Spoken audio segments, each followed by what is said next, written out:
Hey everyone, welcome to LoLKings League Tips. My name is Shakrez, and each week we'll be giving you a tip that you can use in your games to have an edge over your opponent. Today we're going to be looking at the Rift Herald and the buff it yields.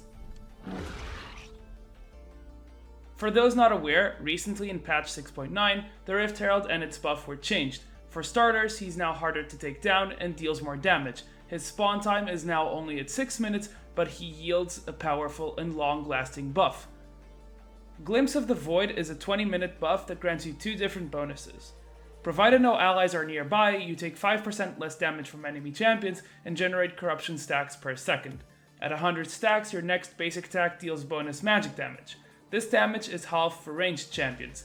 Damage also applies on turrets. The best part of this buff is that it is retained even if the buff holder dies with it, so a player will always have access to 20 minutes of buff time. 23 minutes if you're using the Runic Affinity Mastery from the Cunning Tree. Who is this buff good on? Primarily top laners, but you'll occasionally see some junglers or even mid laners picking this up as it's champion dependent. But usually you'll want this on top laners as they spend the most time isolated from their team, meaning the buff is active for longer periods of time. That said, it's especially good on duelists and split pushers whose capabilities get enhanced by this buff. So champions like Renekton, Jax, Irelia, or Kayle really want this as they become extremely strong with it.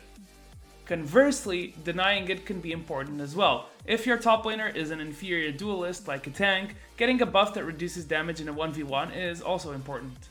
Anyways, let's get to what matters. When do you take this buff?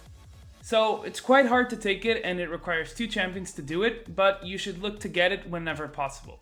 If you have just killed the enemy top laner or forced him to back, this is a great time to consider grabbing it, if your jungler or someone else is around to aid you. This is the most common scenario that you will run into, so remember to ping it and move towards it when it happens. If both solo lanes have stronger laners, you can communicate with your team that you want Herald.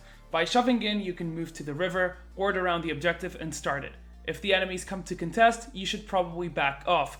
But if you control vision well and know they have no information on your whereabouts, it becomes an easy objective to take. If you see the enemy jungler on the other side of the map and yours happens to be around you, you can also consider taking it. This also ties into the whole shoving and controlling vision part I just mentioned. You can also simply trade it for a dragon. This will obviously depend on your composition and what type of dragon it is, but overall it's an okay trade. If the dragon is an air or mountain drake, trading it for a 20-minute Rift Herald buff is completely fine. If it's a water or fire dragon, it's a bit more situational as these dragons have very noticeable buffs that can really impact fights, but overall it's never too bad of a trade. So if you know that your top laner could really use the buff and the enemy team is all around dragon, you can go ahead and make the trade.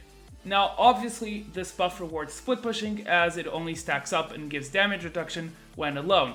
However, this doesn't mean you should only split push. In most situations, the buff will give you a pushing and dueling edge over your opponent, meaning you can absolutely go for a trade or shove someone in and then teleport to participate in a fight before they can, or in better conditions.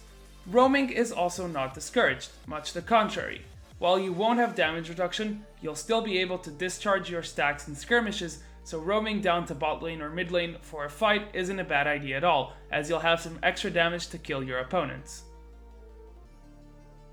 That's going to be all for this week's league tip. We'll be back next week for more.